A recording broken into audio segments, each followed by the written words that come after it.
L'Association nationale de l'écotourisme et du slow-tourisme vous présente ici la structure Au Baudet Malin créée par la famille Garçon dans le village de Pézène-en-Croix. Ce type de réalisation représente un exemple des actions qui pourraient être aidées et financées dans le cadre de la compensation territoriale, notion portée par l'association. Les activités douces dont bénéficient les visiteurs leur permettent de mieux comprendre l'environnement naturel et peut-être ainsi de participer à leur préservation. Alors Francis, est-ce que tu peux expliquer comment est né le Baudet Malin? Alors, le Baudet Malin est né en 2006. Voilà, c'est quelque chose que j'ai créé avec ma femme à l'époque. Voilà, c'est une idée qui nous est venue, voilà, suite à des randos qu'on faisait avec deux ânes, avec nos enfants, donc qui étaient petits. Voilà, ça me permettait d'emmener voilà, les trois pitchounes voilà, avec ma femme en montagne, voilà, sans avoir rien à porter, ni les sacs à dos, ni les enfants qui étaient fatigués. Voilà, c'est comme ça que c'est parti, c'était quelque chose voilà, appréciable pour toute la famille, et puis surtout aussi pour motiver les enfants à marcher, voilà, ça doit créer un petit coup. Voilà, et c'est là qu'est parti le Baudet Malin, voilà, et réellement démarré en 2006. Et donc en hiver, que fais-tu? Alors en hiver, je mets mes animaux de l'été en pension, voilà, dans la Loire, parce que les ânes, c'est les animaux du soleil. Et après, j'ai trouvé aussi des animaux de l'hiver. Et les animaux d'hiver, c'est les animaux du Père Noël. Voilà, donc j'ai une petite activité de Noël aux vacances de Pâques. Voilà, j'ai un petit attelage avec un renne que j'ai éduqué.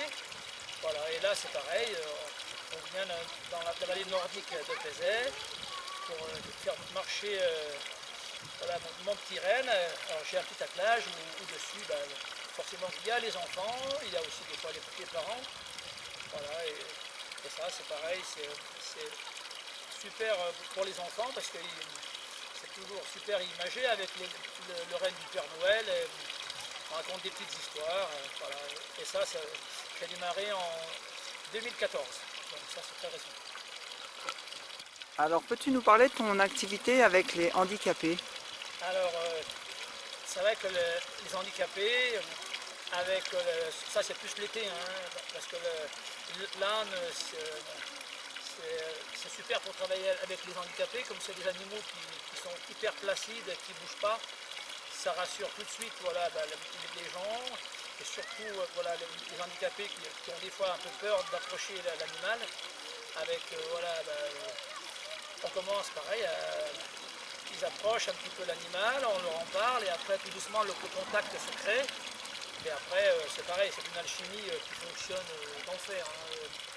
Les anguilles, des fois au départ en ont peur, et après ça m'arrive des fois au bout d'une dizaine de jours que certains ils aient même envie de monter et faire un tout petit tour sur le dos des ânes.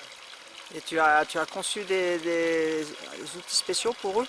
Alors j'ai une carillane, j'ai une carillane voilà, où là c'est des handicapés vraiment lourds physiques. Alors là il faut atteler là, une de mes ânesses, voilà, et après là je peux faire de la route en terre.